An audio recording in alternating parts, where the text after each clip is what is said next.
Kasaragod west Eleri പഞ്ചായത്തിലെ ചൈത്രവാഹിനി പുഴയ്ക്ക് കുറുകെ നിർമ്മാണം തുടങ്ങിയ ക്രോസ് ബാർ കം ബ്രിഡ്ജ് നിർമ്മാണം പൂർത്തിയാകാതെ പാതി വഴിയിലാണ്. 100 മീറ്റർ നീളവും 6 മീറ്റർ വീതിയുമുള്ള പാലത്തിന്റെ പണി പൂർത്തിയായെങ്കിലും തടയണയുടെ നിർമ്മാണമാണ് പ്രതിസന്ധിയിലായത്.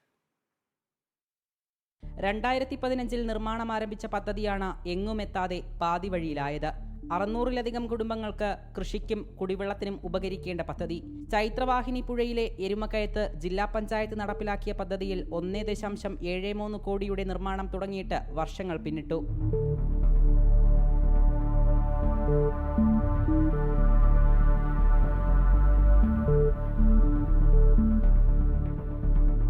ചെക്ക് ഡാമിൽ മരം കൊണ്ടുള്ള ഷട്ടർ നിർമ്മിച്ച് വെള്ളം തടയാനാണ് ആദ്യം ഉദ്ദേശിച്ചത്.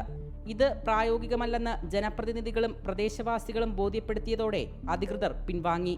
തുടർന്ന് മെക്കാനിക്കൽ ഷട്ടറുകൾ സ്ഥാപിക്കാൻ തീരുമാനിച്ചു.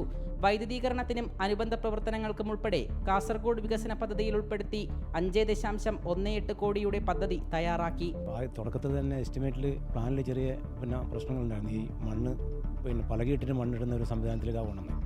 അത് ഞങ്ങൾ നാട്ടുകാർ കമ്മിറ്റി മനസ്സിലാക്കിയിട്ട് പരാതി കൊടുത്തിട്ട് വീണ്ടും അതിൻ്റെ ഡിസൈനിൽ മാറ്റം വരുത്തി പാലം നിർമ്മാണം പൂർത്തിയാക്കി.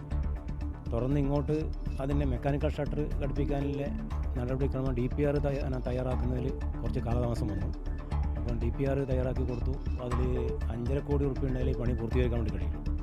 പദ്ധതി നടപ്പിലാക്കാത്തതിനാൽ നിരന്തരം പരാതി ഉയർന്നതിനെ തുടർന്ന് ജില്ലാ പഞ്ചായത്ത് പ്രസിഡന്റും കാസർഗോഡ് വികസന പാക്കേജ് ഓഫീസർമാരും സ്ഥലം സന്ദർശിച്ചു. എന്നിട്ടും നടപടി ഉണ്ടായില്ലെന്നാണ് നാട്ടുകാർ പറയുന്നത്. പദ്ധതി യാഥാർത്ഥ്യമായാൽ ചൈത്രവാഹിനി പുഴയുടെ ഇരുഭാഗങ്ങളിലും താമസിക്കുന്ന 600-ലധികം കുടുംബങ്ങൾക്ക് കാർഷികാവശ്യത്തിന് ഉപകാരമാകും. റിപ്പോർട്ടർ, കാസർഗോഡ്.